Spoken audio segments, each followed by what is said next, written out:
Bonjour et bienvenue pour ce nouveau Lab 3A Midi Libre. Nous sommes aujourd'hui au Grand Chez de Moguio à l'occasion des 10 ans du showroom de restauration hors domicile organisé par l'Agence de développement économique ADOC.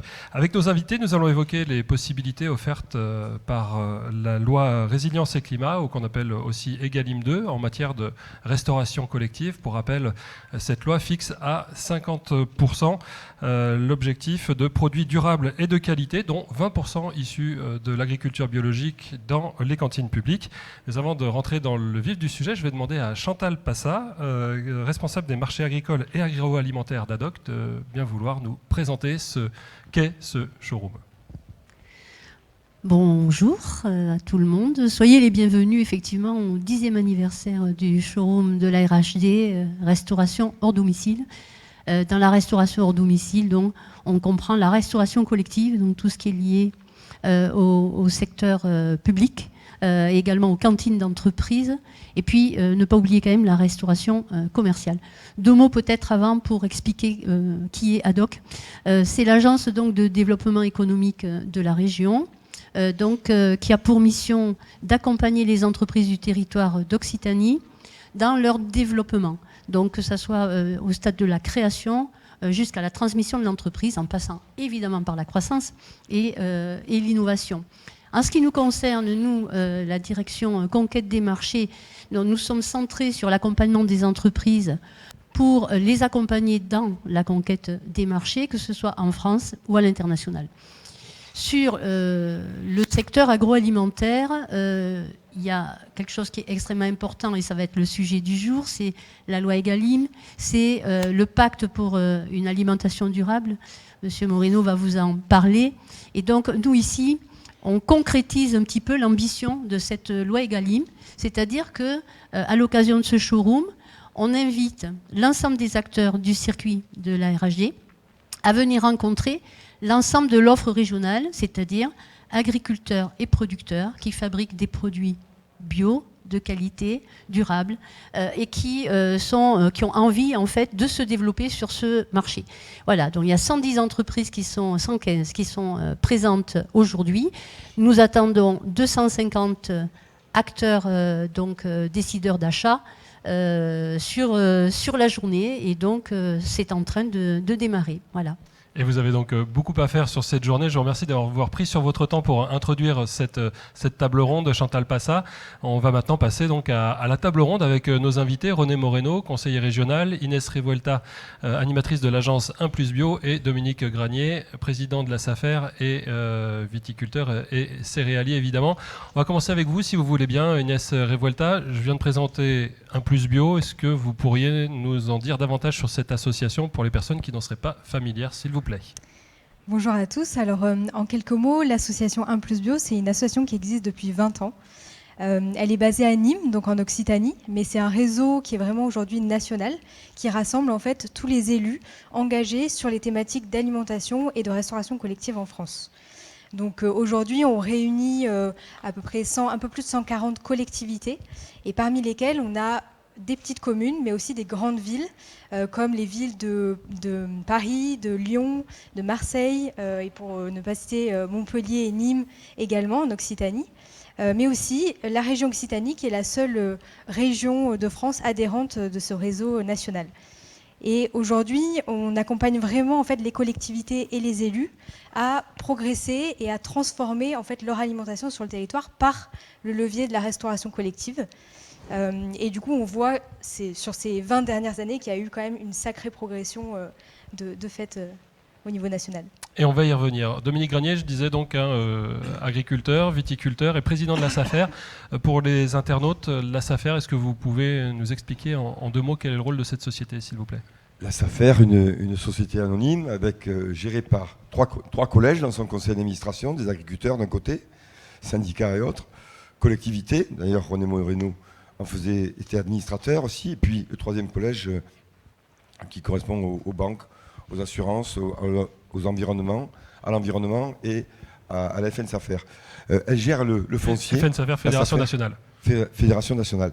Elle gère le foncier, elle distribue le foncier, elle aménage le territoire, elle fait des politiques publiques. du territoire. Et donc, elle préserve le foncier agricole. Elle distribue le foncier à 95% à l'amiable, 5% en préemption.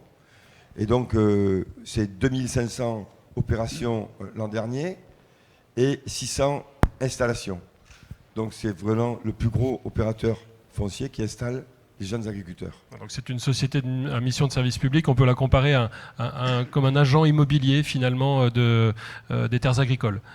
J'aime pas trop ce mot agent immobilier parce qu'elle fait du travail public, je dirais.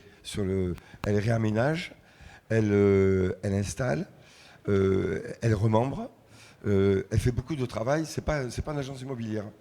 Elle distribue et surtout elle régule le foncier et le prix du foncier. On est dans une région où on a le foncier le moins cher d'Europe, mais il est encore trop cher par rapport à ce qu'il rapporte aux agriculteurs. Et donc cet outil, je dirais, qui est souvent critiqué, mais toujours conforté par les différents gouvernements, et ça fait 60 ans qu'il existe, et 60 ans qu'il se conforte encore plus. Merci Dominique Granier. Alors René Moreno, je disais donc, conseiller régional Occitanie, vous êtes délégué à l'économie sociale, solidaire et circulaire, et vous êtes en charge de la commission agriculture, agroalimentaire et viticulteur. Vous êtes viticulteur vous-même. Je rappelais en introduction les principes de la loi Egalim. Alors est-ce que vous pourriez nous dire où en est la région Occitanie par rapport à ses objectifs, et puisque c'est dans vos attributions, combien de repas sont servis aujourd'hui, chaque jour, dans les lycées d'Occitanie ? Oui, bonjour à toutes et à tous. Merci de votre invitation. Déjà, en ce qui concerne la région Occitanie et la loi Egalim, rappelez peut-être avant que la restauration hors domicile donc, est le troisième débouché en termes d'alimentation, après la grande distribution et après l'export. Donc c'est quand même un secteur qui est très important. La loi Egalim a impulsé une dynamique sur le pourcentage de produits bio dans les assiettes, et vous savez que la région a compétence sur les lycées, et donc sur ces 50% de produits sous signe de qualité, 20% de produits bio. Et donc c'est un engagement qu'a pris, comme je le disais tout à l'heure, la région y a compétence sur les lycées. C'est un engagement dans le pacte régional d'alimentation durable dont parlait Chantal tout à l'heure, qu'a pris la région Occitanie avec le dispositif L'Occitanie dans mon assiette. Et donc aujourd'hui, ce sont 192 lycées publics qui ont adhéré à la démarche, c'est-à-dire à la quasi-totalité des lycées publics qui ont adhéré à la démarche avec l'engagement de la région de 40% de produits bio et sous signe de qualité, produits régionaux aussi et produits locaux dans les assiettes donc, des lycéens. Vous me posiez la question, combien de repas ? Ce sont 25 millions de repas par an qui sont servis dans les cantines des lycées. Donc, vous voyez, un débouché important.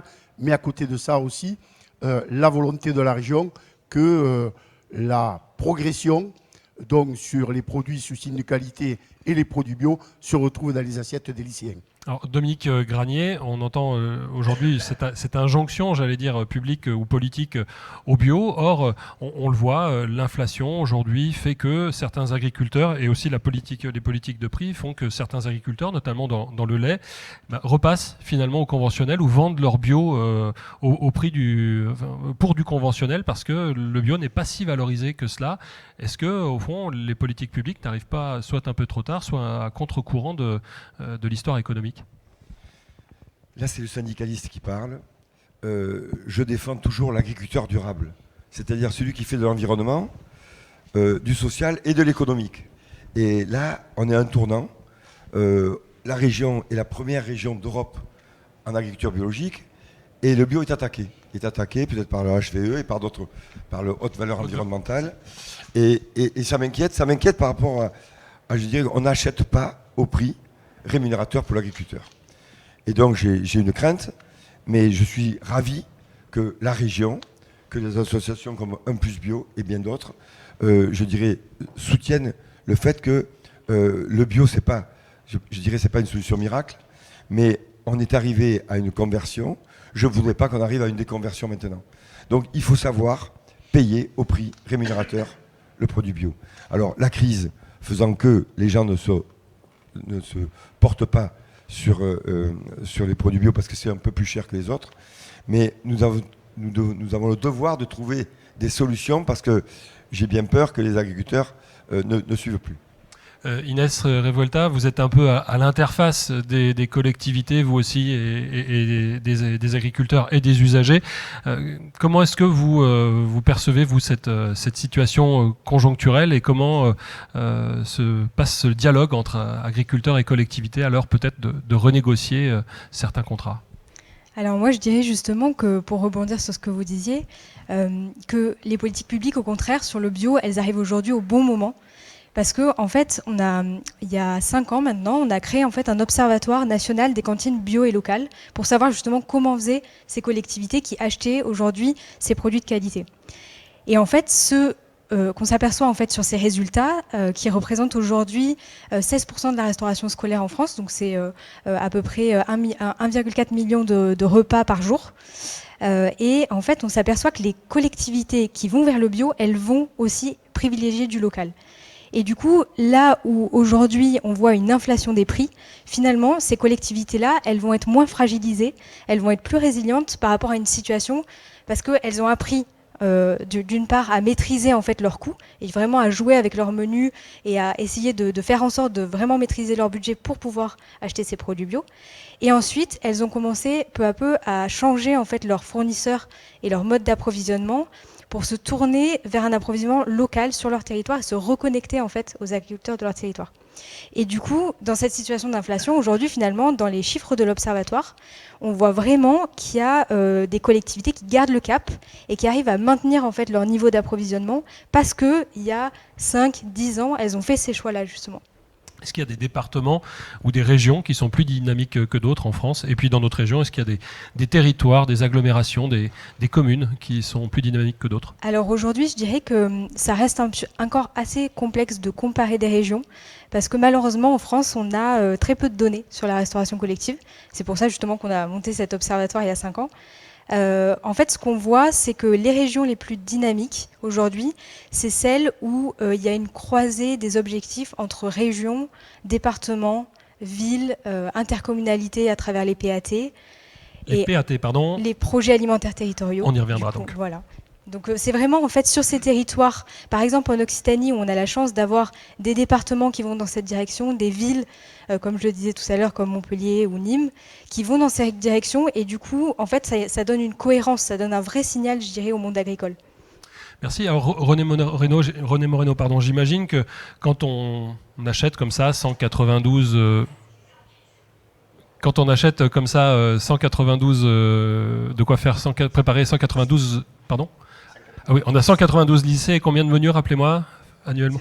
25 millions de repas servis par an. Et 25 millions de repas servis par an. Quand on sert comme ça 25 millions de repas par an, il faut pouvoir s'approvisionner. Est-ce que vous avez aujourd'hui des cuisines centrales qui sont organisées par département, par bassin dit, ou des centrales d'achat qui, elles, sont organisées pour pouvoir permettre aux agriculteurs d'écouler leurs marchandises ? Je veux dire par là que la région est vaste et que parfois un produit local, quand on habite dans le Gard, il est plus local quand il vient d'Avignon que quand il vient d'Ariège. Oui, avant de répondre à cette question, je voudrais dire que la région a déjà anticipé il y a une dizaine d'années, que ce soit Midi-Pyrénées avant la fusion ou annexe Languedoc-Roussillon, l'accompagnement et l'aide donc à l'agriculture bio, avec donc le dispositif conversion à l'agriculture bio, le dispositif MAB maintien à l'agriculture bio, et ce n'est pas un hasard si la région Occitanie, il y a 15 jours, a été élue meilleure région bio d'Europe. Donc ce n'est pas le fait du hasard, c'est qu'il y avait un accompagnement, une volonté. Donc par rapport à votre question de tout à l'heure, ça n'arrive pas trop tard. La région ou les régions avaient déjà anticipé. Ensuite, l'objectif de la région, je disais tout à l'heure, à 40% de produits bio sous SICO ou produits locaux. L'objectif, c'est 75% d'ici 2026 de produits bio sous SICO ou produits locaux dans les assiettes des lycéens. Et sur 25 millions de repas, c'est quand même pas mal. Ensuite, la région a mis en place donc, une structure, donc une plateforme qu'on appelle Occitalim, Occitanie Alimentation, qui met en relation les producteurs, les groupements de producteurs et les intendants des lycées. Ça se fait sous forme digitale. Et là, je prendrai comment dirais-je, l'agriculteur y produit. commercialiser, il n'a peut-être pas le temps, il n'a peut-être pas les moyens. Et donc, c'est à travers un certain nombre de groupements de producteurs, comme le MAS des agriculteurs, et je me plais à le souligner, à Nîmes, qui est un des éléments, une interface entre le producteur et donc les acheteurs des lycées par rapport à cette centrale donc Occitalim. C'est une centrale de mise en relation et ça permet aussi de mieux structurer les filières agricoles. Alors précisément, Dominique Granier, est-ce que les agriculteurs sont suffisamment structurés pour pouvoir répondre à ces appels d'offres? Il y a un exemple qui vient de nous être donné avec ce magasin qui s'appelle le MAS des agriculteurs, qui rassemble des centaines de producteurs gardois. Expliquez-nous de quoi il s'agit, s'il vous plaît, et ensuite répondez à ma question sur l'organisation des filières pour répondre aux appels d'offres. Écoutez, on s'est aperçu quand même, moi je suis coopérateur dans l'âme, et la coopérative a sauvé, je dirais, l'agriculture du Languedoc et bien d'autres. Et je crois que cet esprit coopératif, il a tendance à disparaître. Alors dans le Gard, je dirais avec une équipe, quand j'étais président de la Chambre d'agriculture, on a voulu monter un magasin. On a réussi, grâce à l'aide de la région et du département à l'époque. C'était le président Alary qui nous avait aidés. Et puis surtout la motivation des agriculteurs pour dire on va se regrouper. On va se regrouper, on va faire une offre. Donc ce magasin existe, il y a des frigos, et c'est pour le consommateur, c'est une bonne chose, mais c'est surtout pour les restaurations collectives. Collectives, publiques et privées. Ils viennent, il y a une offre, les gens viennent chercher leurs produits, je dirais, bio et locavore. Pas automatiquement bio, mais surtout locavore autour. Il n'y a pas 30-40 km autour de Nîmes où les gens viennent récupérer leurs produits.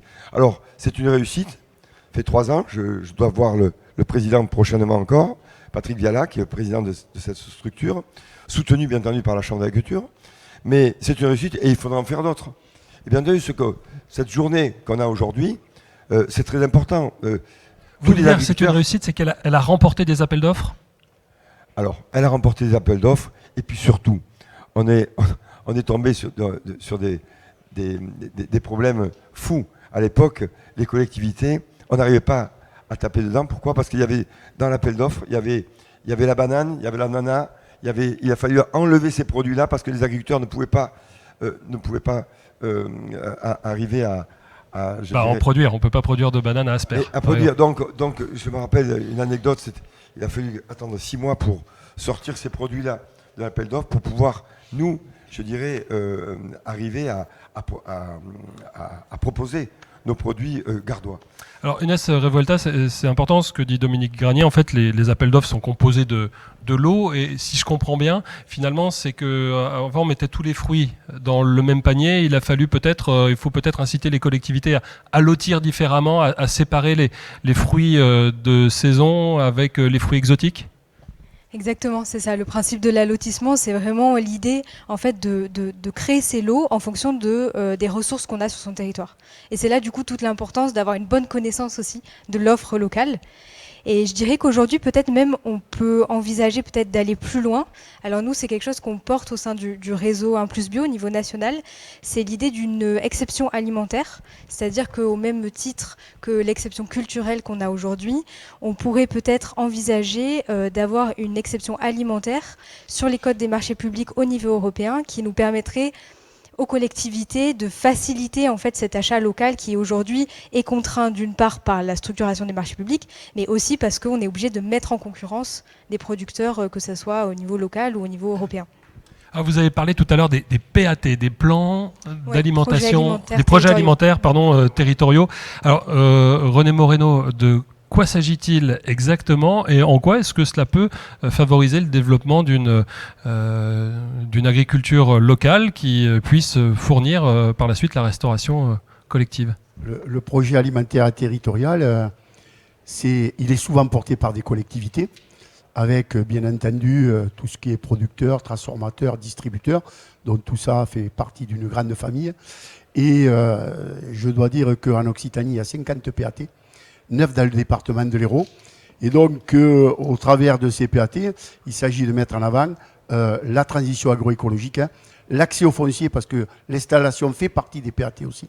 Et là, je me plais à souligner donc, l'arrivée donc, de la foncière d'Occitanie, dont la SAFER est un des partenaires, qui va permettre du portage foncier.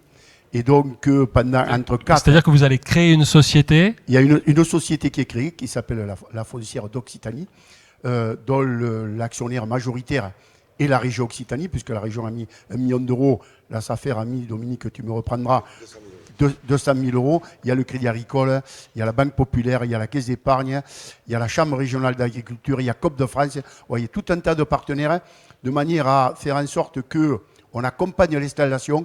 On ne veut pas se substituer au secteur bancaire, mais on veut accompagner l'installation sur, quand il manquera au niveau du secteur bancaire une certaine somme pour que le projet aboutisse, eh bien la foncière arrive en complément pour débloquer un certain nombre de projets. C'est ce que vous soulignez tout à l'heure, le foncier, c'est le moins cher de France, Dominique Granier, dans notre région, mais il reste trop cher par rapport à ce que rapporte aujourd'hui l'agriculture. Oui, il faut trouver d'autres formes de portage du foncier. Et la foncière en est un exemple. Il y a Terre de Liens, il y a Terra Hominis, il y a bien d'autres façons de porter le foncier. Je pars du principe que demain, l'agriculteur ne sera pas automatiquement propriétaire du foncier. C'est un peu comme les magasins. Il y a un fonds de commerce, il y a les murs. Eh bien, demain, parce que le foncier commence à monter, sérieusement, on a le foncier le moins cher d'Europe, mais il est encore trop cher par rapport à ce qu'il rapporte. Et donc, la foncière en est un exemple. Et merci à la région d'avoir soutenu ce projet. Les banques, bien entendu, la SAFER, premier opérateur foncier de la région. Vous savez, on a tendance à oublier que la nourriture, elle provient de la terre. Et la terre, il faut la maîtriser. Et on ne l'a pas assez maîtrisée. Et donc, on est la politique des espaces ruraux et périurbains.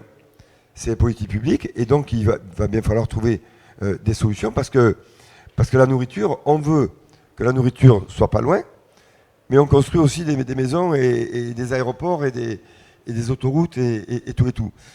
On a toujours tendance à dire, pour aller plus vite, on fait des autoroutes, pour aller plus lentement, on fait des ronds-points, et on n'arrive pas à préserver la terre nourricière. Et demain, notre rôle à nous, à la SAFER, c'est de préserver cette terre nourricière avec des points d'eau à côté. Alors, on va y revenir. Je voudrais juste terminer sur ces PAT.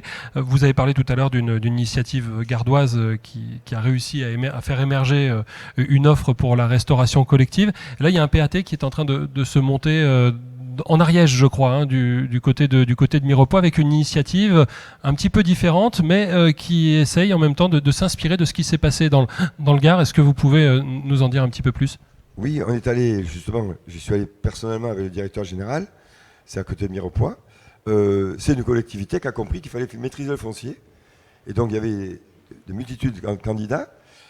C'est la collectivité qui a pris à corps le foncier, porté par la SAFER au départ. Et bien entendu, on distribue le foncier maintenant aux agriculteurs qui ont des projets pour nourrir Mirepoix. Et donc, c'est un peu le problème. On est passé de la fourchette à la fourche. Qu'est-ce que vous voulez comme produit ? Et on va vous le produire. Nous, on va trouver la terre. La Chambre d'agriculture va trouver des agriculteurs. Et vous commandez, mais vous mettez le juste prix pour que l'agriculture soit durable. Et donc, ce n'est pas n'importe quelle agriculture non plus, et n'importe quelle culture non plus. C'est une culture qui se doit d'être vivrière. Une culture qui est demandée par la collectivité. Bien entendu, on restera. Je ne supporte plus que les pommes de terre fassent 500 km. Je ne supporte plus que les carottes et tout. On a arrêté la pomme de terre à Montfrein dans le Gard parce qu'il manquait 20 centimes. Voilà, donc à un moment donné, et quand notre ami Jean-Louis Casebon dit que 70% de la viande mangée en restauration collective provient de hors d'Occitanie, à Toulouse, vous mangez que des steaks qui viennent d'Allemagne. Et j'en ai fait encore dernièrement, j'ai eu la preuve. C'est un truc de fou. C'est-à-dire on est allé trop loin. On est allé trop loin dans les abus. Et donc on revient et l'association 1 Plus Bio, avec qui on est partenaire à la SAFER, on travaille depuis quelques années ensemble, on a changé la restauration collective à Nîmes. Les 2 gros mammouths, on les a virés, j'ose pas dire les noms, mais grâce à tout le monde. Un département. Aujourd'hui, ce sont des sociétés entre guillemets familiales, en tout cas capital familial, qui tiennent la restauration collective. Oui, ça a changé encore dernièrement, mais ce n'était pas les 2 gros mammouths de la restauration qui achetaient tout et n'importe quoi. Donc je crois qu'il faut que chacun fasse sa part. Et de là, j'en parlerai de la friche rebelle. La friche rebelle que nous avons lancée avec Un Plus Bio, c'est quoi? On s'est aperçu qu'il y avait beaucoup de friches. Il y avait 50-60 000 hectares de friches. Et la friche, du moment qu'elle était en friche depuis 2-3 ans, elle peut être en bio. Et donc, en 3 mois, il suffit de trouver un agriculteur. Il suffit de trouver une commande d'abord. Qu'est-ce que vous voulez? Il faut un débouché. Oui, qu'est-ce que vous voulez? Les collectivités, qu'est-ce que vous voulez? Et je crois que c'est un bon démarrage. 25 millions de repas, vous imaginez? Ça en fait des pommes de terre, des carottes et des haricots verts. Hein, et tout ce qu'il faut produire. Si on le paye bien, l'agriculteur, on le trouvera. On trouvera la terre en convention de mise à disposition, en fermage, en, pourquoi pas les collectivités, les coopératives qui commencent aussi à porter du foncier. Je dirais, c'est une nouvelle façon de voir l'agriculture de demain. Et je crois qu'on doit l'accompagner, nous tous, ensemble, avec les collectivités, parce que ce n'est pas la SAFER uniquement qui pourra porter ce projet. Merci. Inès Revolt, vous vouliez ajouter? Simplement rajouter, c'est vrai qu'il y a vraiment beaucoup de collectivités aujourd'hui qui ont pris conscience en fait, de cet enjeu sur le foncier et du fait que si elles ne se préoccupaient pas à un moment donné de leur foncier, elles ne retrouveraient pas de produits issus de leur territoire dans leurs assiettes. Et on a vu d'ailleurs dans l'Observatoire qu'il y a une vingtaine de projets de ce qu'on appelle les régies agricoles municipales, c'est-à-dire des collectivités qui installent un agriculteur qui est en général agent de la municipalité sur des terres municipales, qui se sont mis en place ces 2 dernières années. Donc c'est assez énorme au niveau national, dans le sens où c'est vraiment des projets émergents. Et en fait, ces collectivités-là, je pense qu'elles ont vraiment des grosses attentes au niveau des acteurs comme la région ou la SAFER, parce qu'elles ont fait ça quelque part en dernier recours, entre guillemets. C'est-à-dire que le fait d'acheter du foncier, d'installer un agriculteur, d'employer un agent municipal qui va cultiver les terres, en soi, ça peut ne paraître pas la solution idéale, mais elles l'ont fait parce qu'à un moment donné, il fallait trouver une solution au fait de ne pas trouver d'approvisionnement bio et locaux et du coup se lancer dans ces projets-là, qui ont aussi plein de vertus à côté. Merci René Moreno. Il y a quand même un souci sur la maîtrise du foncier, c'est que la région peut avoir une volonté, une commune peut avoir la volonté, le département aussi, ou l'agglomération, la communauté de communes, mais les compétences en matière d'aménagement du territoire, c'est d'abord, dans la plupart du temps, c'est les PLU, ce sont les communes qui en ont la responsabilité. À Montpellier ou à Toulouse, ce sont des communautés urbaines où là, c'est porté par ces communautés. Comment est-ce qu'on fait pour se mettre d'accord? Parce que parfois, il faut bien le dire, des bisbilles politiques, on n'est pas forcément du même bord, on n'a pas forcément les mêmes intérêts, et donc on ne tire pas tous dans le même sens. Oui, je crois que à tous les niveaux, que ce soit au niveau d'une petite commune, d'un département, de la région ou de l'État, tout le monde a compris qu'aujourd'hui, il fallait protéger le foncier agricole. Parce qu'il est nourricier, ça a été dit tout à l'heure, parce qu'il est créateur d'emplois, il est créateur de richesses, il apporte du dynamisme aussi dans les territoires. Et au niveau de la région, la compétence que nous avons le fameux SRADET, schéma régional d'aménagement, de développement durable et d'équilibre des territoires. À l'intérieur de ce SRADET, on a le ZAN qui est zéro artificialisation nette donc, des sols d'ici 2040. Et donc c'est à partir d'un document comme ça que l'on partagera avec l'ensemble des collectivités, comme je disais tout à l'heure, de la plus petite commune jusqu'au département et avec l'État, qu'on arrivera à une meilleure maîtrise du foncier. C'est vrai qu'aujourd'hui, les routes, les autoroutes, l'urbanisation, alors je ne vais pas l'expliquer parce que c'est très technique et très complexe, mais là où il y aura eu une urbanisation très forte, le ZAN s'appliquera plus qu'en milieu rural où l'urbanisation, la consommation des terres agricoles aura été moins forte. Merci. Dominique Granier, rapprocher aussi l'agriculture des villes, c'est un enjeu. Alors, c'est aussi un enjeu nourricier, mais c'est aussi un enjeu éducatif, notamment pour les enfants ou pour en tout cas les jeunes adultes. Comment est-ce qu'on fait pour essayer de rapprocher l'agriculture des villes? Aujourd'hui, on est entouré de vignes, mais quid des vergers?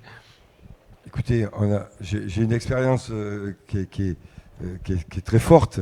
C'est d'avoir su drainer 2 ou 3 000 élèves chaque année dans le centre d'expérimentation des fruits et légumes dans le Gard que nous avons, parce que ces élèves ne connaissaient pas où pousser la cerise et le melon. Ils croyaient que le melon était dans les arbres et les cerises étaient par terre. Ouais, donc c'est un peu Des fois on en trouve par terre, cela dit, c'est vrai. Oui, mais c'est un peu le poisson carré de Coluche, quoi. C'est-à-dire qu'à un moment donné, on est arrivé un peu trop loin.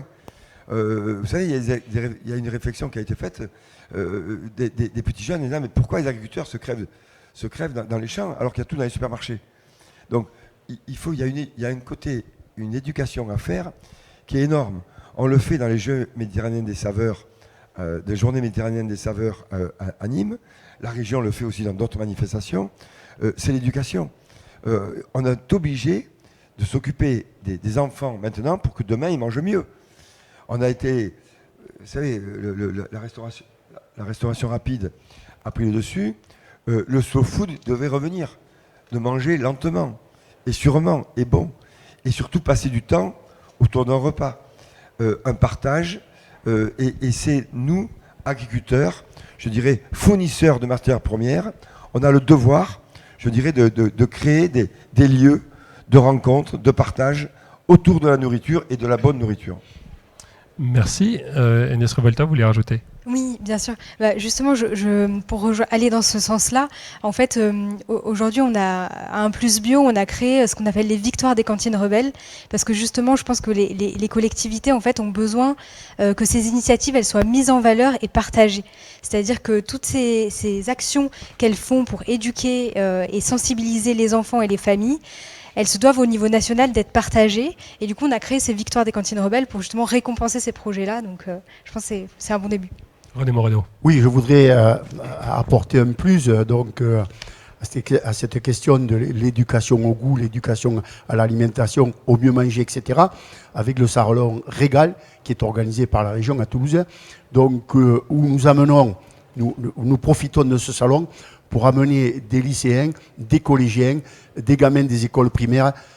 Et dans ce salon, il y a des ateliers sur le goût. C'est un salon de produits agricoles et agroalimentaires estampillé Sud de France, puisque vous savez que Sud de France est la marque ombrelle des produits agricoles et agroalimentaires de la région Occitanie.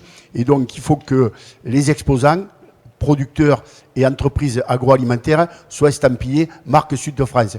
Et je crois que ce salon est un exemple même en région Occitanie pour éduquer la jeunesse, puisque nous accompagnons les jeunes, on paye des cartes exprès. Donc vous voyez, il y a une volonté d'accompagner et de faire profiter la jeunesse de ce type de salon par l'éducation à une meilleure alimentation. J'aurais une question économique pour vous. On a parlé en début de cette rencontre d'inflation.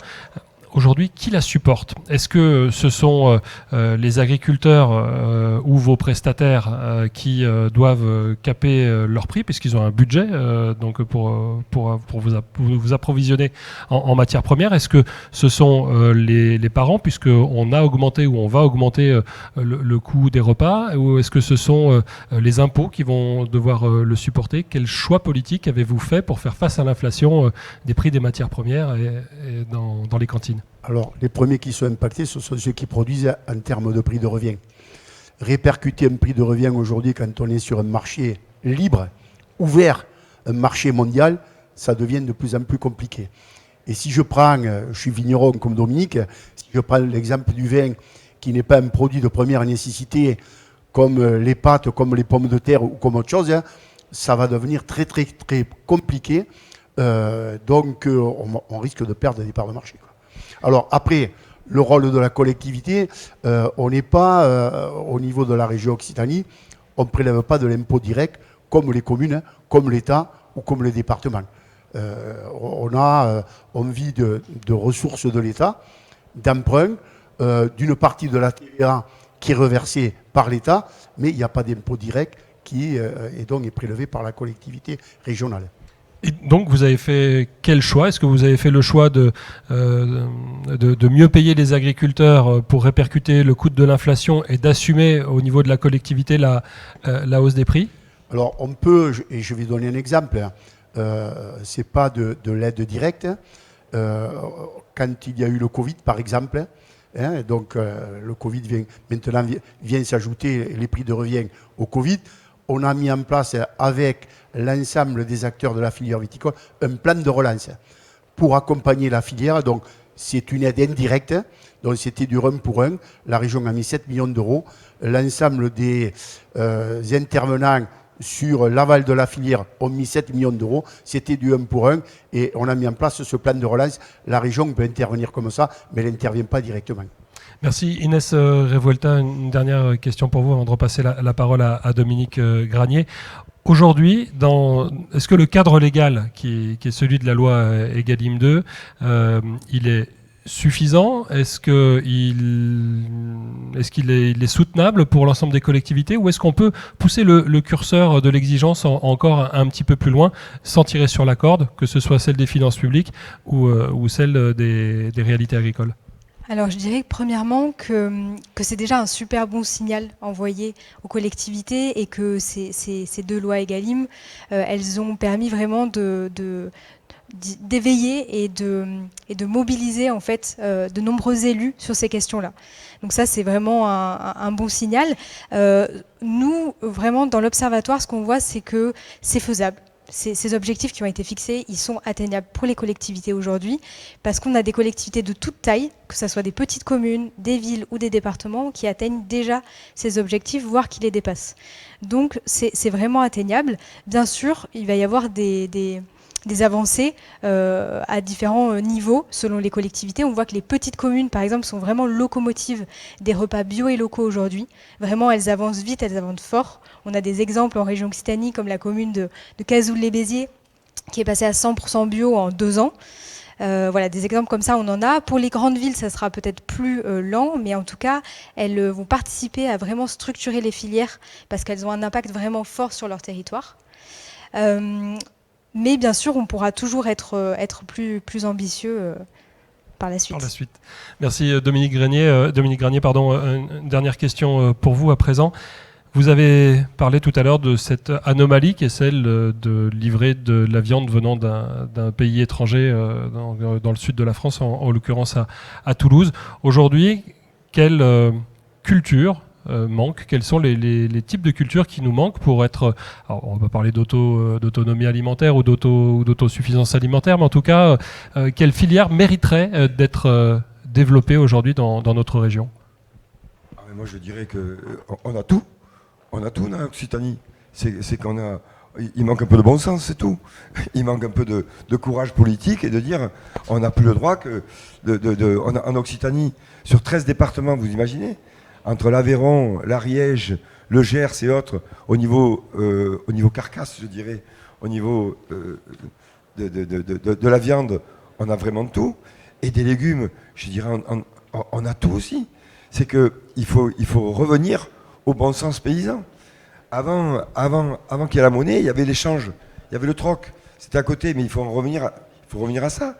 Les cantines, ce que disait Inès tout à l'heure, on arrive, il y a certains qui disent on va faire de la régie, c'est-à-dire que c'est l'employé municipal qui va cultiver.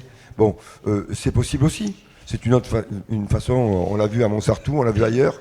Bon, ça peut se faire. Mais il peut y avoir aussi des agriculteurs en fonction de la demande et avec un prix rémunérateur qui peut faire la demande. C'est qu'une question politique. C'est-à-dire que quand on a changé le cahier des charges, on s'est...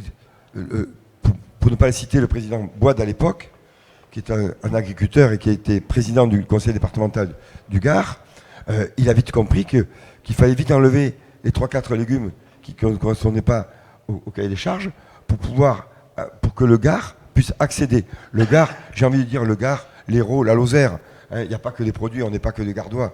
Je dirais, c'est l'Occitanie. On n'est pas là. Disons que vous parlez d'un territoire que vous connaissez particulièrement bien pour y avoir exercé la fonction de président de la Chambre d'agriculture. Voilà, tout ce tropisme. Mais je dirais, c'est un courage politique. Et quand vous dites tout à l'heure, comment on fait pour payer, moi je dis que l'argent, certes, l'argent public est de plus en plus rare, mais il faut savoir le mettre dans des choses plus importantes. Je préfère mettre 10 centimes de plus par repas et aménager différemment les ronds-points, ou je ne sais trop quoi, plutôt que, pour moi, la nourriture, c'est le plus important. Et pour les enfants, surtout, pour les cantines, et je dirais, mais pour le reste aussi. Merci, vous vouliez réagir peut-être Oui, dernière fois. Aujourd'hui une prise de conscience en termes d'autonomie alimentaire, l'impact carbone, je crois que tout le monde est sensibilisé là-dessus. Relocaliser, vous l'avez dit très justement, et à la région, on est prêt à accompagner des filières qui vont se relocaliser, notamment sur les protéines végétales, donc pour l'alimentation humaine ou éventuellement pour l'alimentation du bétail, être un petit peu plus en autonomie. Je crois que c'est ce qu'il faut que tout le monde comprenne pour demain, et la région sera là pour accompagner la création ou le devenir de ces nouvelles filières. Merci Inès Revolta pour le mot de la fin. Juste pour aller vraiment dans ce sens-là, il faut aussi relativiser en se disant que aujourd'hui, dans le coût global d'un repas, les denrées, ça représente entre 20 et 25%. Donc comme le disait Dominique, à un moment donné, il faut mettre cet argent et faire ce choix politique de mettre la qualité dans l'assiette, parce que finalement, quand on regarde vraiment les chiffres, on s'aperçoit que ça représente autour de 2 euros, 2,15 € par repas. Donc à un moment donné, voilà, c'est une histoire de choix.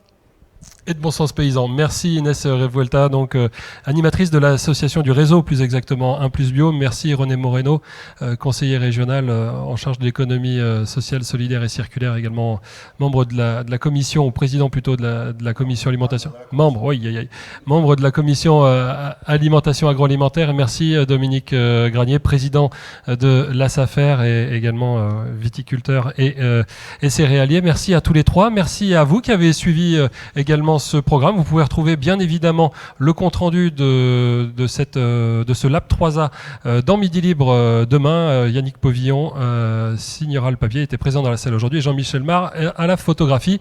Merci à tous, passez une bonne journée, un bon salon.